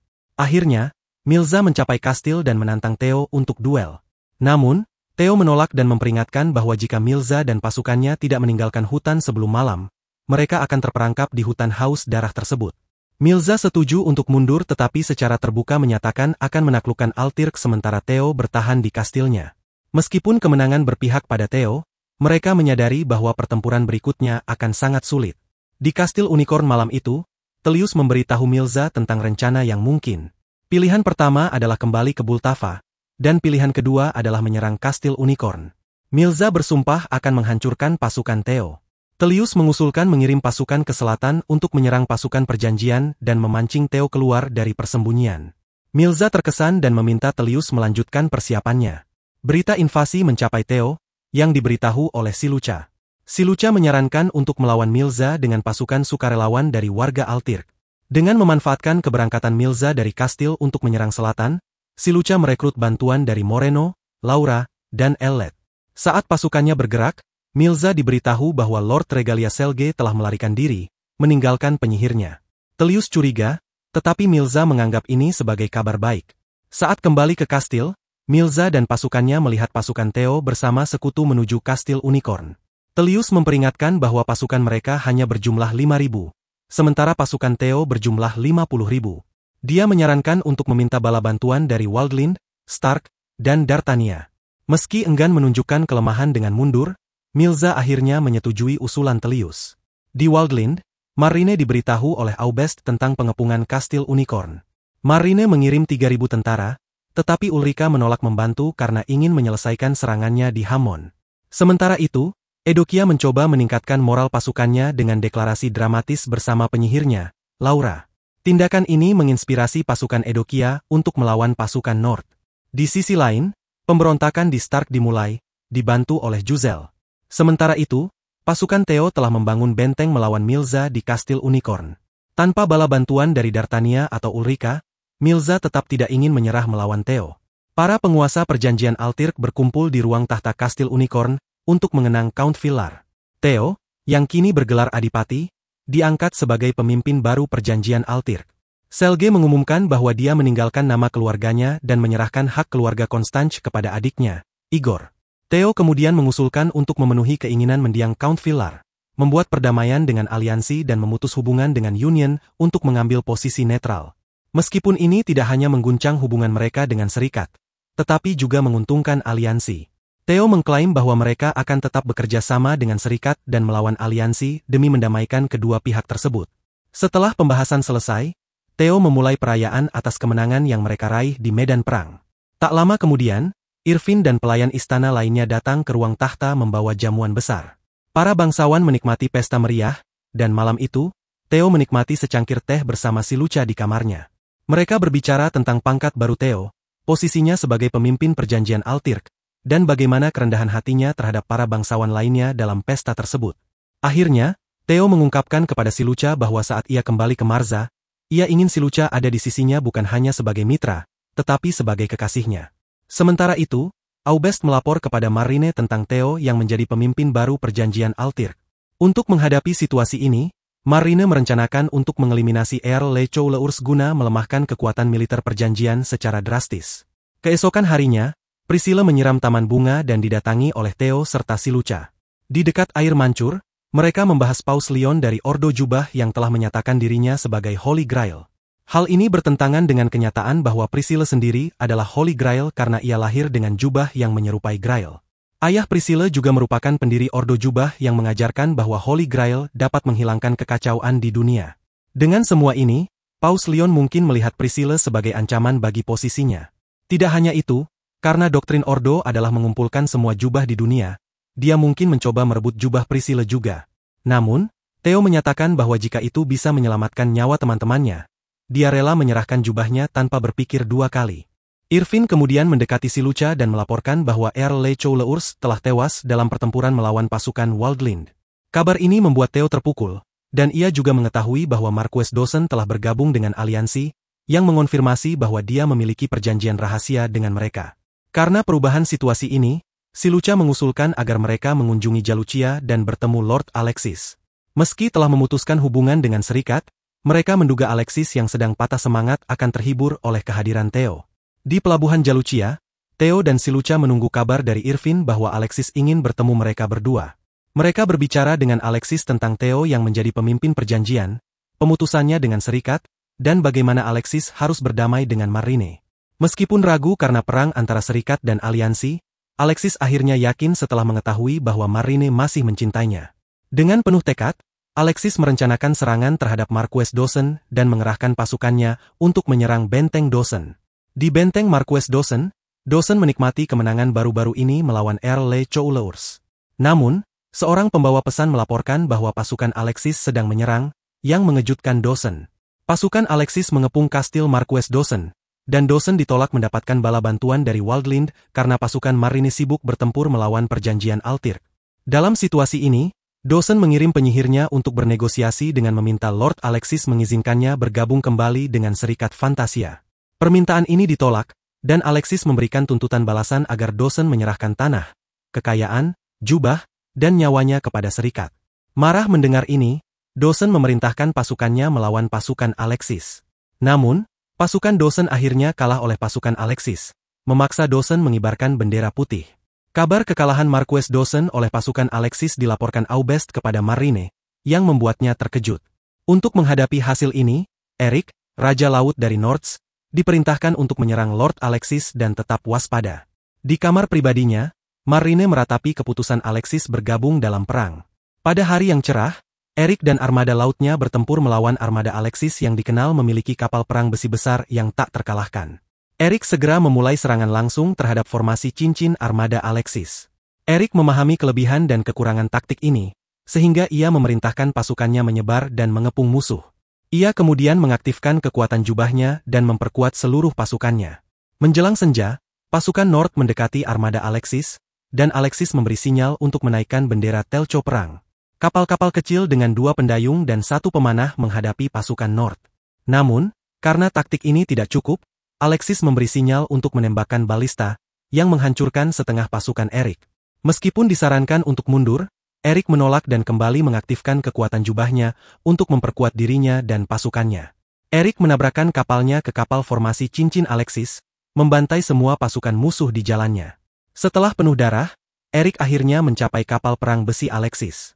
Ia dihujani panah, ditusuk balista, ditikam pedang, belati beracun, hingga akhirnya dipenggal oleh seorang prajurit. Meski pertempuran ini melemahkan Alexis, ia mengambil jubah Eric sebagai miliknya. Karena kematian Eric sang Raja Laut, aliansi mengalami penurunan kekuatan yang besar. Si Lucha mencoba merundingkan gencatan senjata dengan Marine, namun gencatan tersebut ditolak. Marine menyatakan bahwa baik pasukan Union maupun Treaty akan tunduk di bawah kekuasaan aliansi.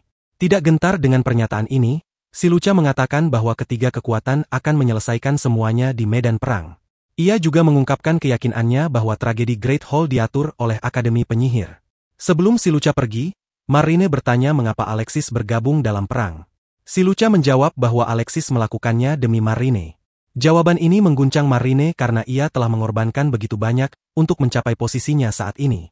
Meski begitu, perasaannya terhadap Alexis tetap sama. Pasukan Treaty Altirk mempersiapkan diri untuk perang dengan aliansi sambil menunggu kedatangan pasukan musuh.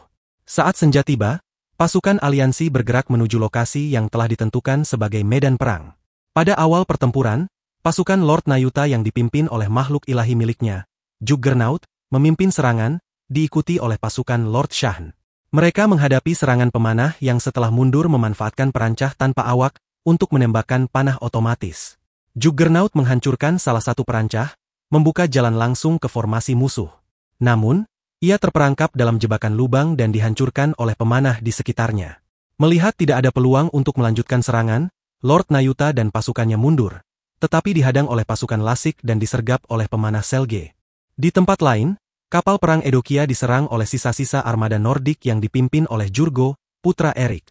Armada Nordik dihancurkan oleh Edokia dengan menggunakan kapal kecil yang diisi bubuk mesiu dan diledakkan saat berada di dekat kapal musuh. Akibatnya, pasukan Lasik terganggu dan disergap oleh pasukan Dartania. Untuk membantu sahabat lamanya, Theo dan pasukannya tiba sebagai bala bantuan. Seiring dengan langkah ini, Marine memerintahkan pasukannya untuk melawan Theo. Namun, sebelum mereka mencapai pasukan Theo, mereka dihadang oleh Silucha, Aishela, Irvin, Emma, dan Luna yang menghancurkan siapapun yang menghalangi mereka. Tidak tergoyahkan, Marine terus maju menuju musuhnya. Namun, pasukan Theo berhasil menahan pasukan Marine cukup lama hingga bala bantuan Union yang dipimpin Alexis tiba. Dengan hasil ini, pasukan Marine mundur. Saat senja tiba, ketiga pemimpin Treaty, Union, dan aliansi bertemu untuk merundingkan gencatan senjata. Marine menolak karena itu akan menguntungkan dalang sejati tragedi Great Hall, yaitu Akademi Penyihir. Theo kemudian mengusulkan solusi kedua, agar Marine dan Alexis menikah. Dengan ini, Crest mereka akan bergabung menjadi Grand Crest dan memaksa Akademi Penyihir menunjukkan kekuatannya. Namun, Marine bersikeras untuk menghadapi Akademi Penyihir sendiri meskipun itu berarti ia akan binasa. Ia percaya bahwa ini akan membuka mata benua terhadap musuh sebenarnya, dan suatu hari seseorang akan melanjutkan perjuangannya. Theo mencoba meyakinkan Marine, karena tujuannya dan Alexis adalah sama. Namun, Marine tetap teguh. Alexis kemudian memperkuat perasaannya kepada Marine dan sebagai demonstrasi cintanya, Alexis menunjukkan pasukannya yang membentuk bunga mawar di medan perang. Karena hal ini dan jaminan Alexis, Marine akhirnya setuju untuk berdamai. Dengan adanya perdamaian antara ketiga faksi, Akademi Penyihir mulai memburu semua penyihir yang menolak memutuskan hubungan dengan tuan mereka. Selain itu, terungkap bahwa tongkat para penyihir dipantau oleh Akademi Penyihir sehingga mereka dapat melacak lokasi jika para penyihir memberontak. Berita mengejutkan tentang pembersihan oleh Akademi Penyihir disampaikan kepada semua penguasa. Silucha mengumumkan bahwa mereka akan menghadapi Akademi Penyihir di Eramu dan mengonsolidasikan faksi-faksi untuk membentuk pasukan kekaisaran.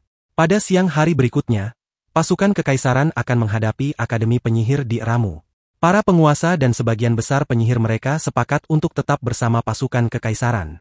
Sebaliknya, sekelompok kecil penyihir memutuskan untuk membatalkan kontrak mereka dan bersumpah setia kepada Akademi. Dengan simpatisan disingkirkan, para penyihir yang tersisa menghancurkan tongkat mereka agar tidak dapat dilacak atau disadap. Setelah itu, Silucha berdiskusi dengan ayah angkatnya, Aubest. Mereka segera bergabung dengan Aishela, yang masih menyimpan dendam terhadap ayah angkat mereka. Mereka membahas konflik masa lalu, tetapi akhirnya mereka berdamai. Nanti, setelah semuanya beristirahat pada malam hari, Aishela mencoba membunuh Silucha, tetapi dihentikan oleh Irvin. Aishela secara terbuka mengakui bahwa dia mencoba membunuh Silucha dan berencana membunuh Theo setelahnya. Putus asa dan terkejut dengan kejadian ini, Aishela mengaku bahwa dia adalah mata-mata dari Akademi Penyihir. Selama bersama Silucha, dia telah melaporkan setiap gerakannya kepada Akademi. Priscilla yang mengantuk tiba di tempat kejadian, dan Silucha merasa lega melihat bahwa Priscilla tidak terbunuh. Theo kemudian muncul dari tendanya dan meminta semua orang berkumpul di dalamnya. Di borgol di kursi, Aishela mengungkapkan bahwa dia diperintahkan oleh Akademi Penyihir untuk membunuh Theo dan Silucha. Theo menunjukkan bahwa dia sengaja gagal membunuh mereka dan bisa saja menolak menjalankan perintah tersebut. Namun, Aishela mengaku dia harus mengikuti perintah itu karena ada lambang sihir di dada kirinya yang akan menghentikan jantungnya jika dia gagal atau tidak mematuhi perintah. Saat itu, lambang sihir tersebut aktif, membuat Aishela merasakan sakit yang luar biasa. Priscilla segera turun tangan dan menggunakan lambangnya untuk menghentikan lingkaran sihir tersebut. Tetapi ini juga membuat Aishela kehilangan kemampuannya menggunakan seni sihir. Aishela percaya bahwa dia harus dieksekusi atas tindakannya, tetapi Theo tidak setuju. Hal ini karena Aishela tidak hanya sengaja gagal membunuh mereka, tetapi dia juga sering menyelamatkan nyawa Silucha dan Theo di medan perang. Kelompok itu kemudian membahas organisasi tersembunyi di Akademi Penyihir bernama Pandora, yang tampaknya tidak ingin mengakhiri era kekacauan. Tak lama kemudian, seorang utusan tiba dan melaporkan bahwa beberapa bangsawan dan seniman menjadi gila, seolah-olah kehilangan akal. Keesokan harinya, Theo dan kelompoknya memeriksa salah satu kamp yang dikelilingi oleh mayat, korban dari para bangsawan dan seniman yang gagal menyelesaikan misi mereka. Paus Leoni berbicara kepada umatnya tentang sifat korup para bangsawan, terutama Theo. Oleh karena itu, dia mengumumkan perang suci untuk melawan pasukan gabungan yang dipimpin oleh tentara kekaisaran. Sebuah pertemuan diadakan mengenai Ordo Lambang yang menyatakan perang dengan tentara kekaisaran. Dipercaya bahwa Ordo dan Akademi terhubung. Hal ini karena anggota Ordo telah memblokir jalan menuju Ramu. Kekuatan militer Ordo berjumlah 5.000 orang, tetapi pengikut mereka mencapai 70.000 orang. Namun, sebagian besar pengikut mereka terdiri dari wanita, orang tua, dan anak-anak. Untuk meredakan ketegangan dengan Ordo dan Paus Leoni, Priscilla berencana untuk bernegosiasi dengannya, dan si Luca akan menemaninya. Paus mengetahui lokasi tentara kekaisaran dan berencana melancarkan serangan ke mereka keesokan harinya. Malam itu, Theo melihat Priscilla, si Luca, Irvin, dan Aishela pergi ke markas Ordo Lambang. Di markas Ordo Lambang, si Luca dan Priscilla yang menyamar mencoba bernegosiasi dengan Paus Leoni. Namun, dia menafsirkan negosiasi tersebut sebagai kesepakatan bahwa Theo akan menyerahkan lambangnya kepada Ordo. Si Luca membantah bahwa Theo tidak berniat melakukan itu. Dia menjelaskan bahwa Theo mencoba menggunakan lambang-lambang tersebut untuk menciptakan lambang agung guna mengakhiri era kekacauan. Untuk memperkuat klaim si Luca, Priscilla membuka penyamarannya dan berbicara mendukung tujuan Theo. Dia kemudian mengangkat lambang cawan sucinya ke udara, yang membuat para pengikut yang taat terpesona oleh kehadiran cawan tersebut. Priscilla melanjutkan pujiannya terhadap Theo, mengklaim bahwa dia dipandu kepada Theo untuk menyaksikan perbuatan mulianya. Ketika pengaruh Paus Leoni atas pengikutnya mulai memudar, rekan kerjanya, Gunther, menyarankan untuk membunuh Priscilla dan membuat lambangnya kembali menjadi kekacauan, demi memenuhi kesepakatan dengan kelompok Pandora. Paus Leoni mendekati Priscilla dengan cara yang tenang dan ramah, tetapi kemudian menusuk dadanya, menyebabkan dia pingsan. Aishela mencoba menyerang Paus, tetapi dia dikepung oleh infanteri suci. Leoni kemudian menyatakan bahwa dia menerima pesan dari Tuhan bahwa Priscilla adalah bidah dan harus dieksekusi. Namun, hal ini segera terbukti salah, karena cawan suci tidak berubah kembali menjadi kekacauan setelah Priscilla meninggal. Menyesal atas tindakannya, Paus Leoni menolak mengikuti lebih banyak saran dari Gunther, agen Pandora. Sebagai tanggapan, Gunther mencoba membunuh Leoni, tetapi dihentikan oleh Irvin. Setelah itu, Irvin memberitahu Theo tentang situasi tersebut, yang membuat Theo sangat terpukul atas kenyataan bahwa Priscilla telah meninggal. Namun, Theo tetap didesak untuk menuju markas dan mengambil lambang cawan suci untuk dirinya sendiri. Dipimpin oleh Irvin dan diikuti oleh Lasik, Emma, serta Luna, Theo tiba di markas dan menyerap lambang cawan suci. Setelah selesai, Theo membawa tubuh Priscilla keluar dari markas tersebut. Di Akademi Penyihir, Hubertus memberitahu Pandora bahwa zaman ketertiban hampir tiba. Pandora merespons bahwa zaman kekacauan tidak boleh berakhir. Mendengar hal itu, Hubertus mengerti dan berjanji akan melakukan segalanya untuk mencegah hal tersebut terjadi. Dengan kemunculan Dimitrie, seorang utusan tiba di lokasi dan melaporkan bahwa pasukan kekaisaran telah berada di luar tembok kota Ramu. Untuk menghadapi ancaman ini, Hubertus memerintahkan utusannya untuk melepaskan Cyclops. Di sebuah bukit di luar kota, Theo dan rekan-rekannya mengamati area di sekitar kota serta kota itu sendiri. Mengetahui bahwa korban tidak dapat dihindari, Theo tetap memberikan perintah tentang bagaimana perang akan dimulai. Lasik, Moreno, dan pasukan Lasik menempatkan diri mereka di dekat tembok kastil Ramu. Segera, seekor Cyclops beku dijatuhkan di luar tembok kastil dan dicairkan oleh para penyihir. Moreno kemudian menceritakan informasi tentang Cyclops, termasuk latar belakangnya dan cara untuk membuatnya buta. Tertantang oleh situasi ini, Lasik berharap dapat menambahkannya ke daftar pencapaiannya yang telah ia kumpulkan selama ini. Tanpa membuang waktu, Lasik menghadapi Cyclops dengan senjata yang diperkuat oleh lambangnya, ditemani oleh Moreno, Gluck, dan seorang tentara bayaran tak bernama. Saat Moreno mulai melancarkan mantra cahaya ke arah monster tersebut, Lasik dan Gluck mencoba melukai makhluk itu. Namun, hal ini terbukti sulit karena kulitnya yang sangat kuat dan sulit dilukai. Di tengah pertempuran, Gluck menarik perhatian Cyclops sehingga ia menerima sebagian besar serangan dari makhluk itu. Gangguan ini memungkinkan Lasik menggunakan pedangnya sebagai target untuk mantra cahaya, yang kemudian diarahkan ke dekat mata Cyclops, membuatnya buta. Lasik lalu menghabisi Cyclops menggunakan tombaknya yang diperkuat lambang. Saat perhatian beralih ke Gluck, diketahui bahwa jantungnya berhenti berdetak dan dia dianggap telah meninggal.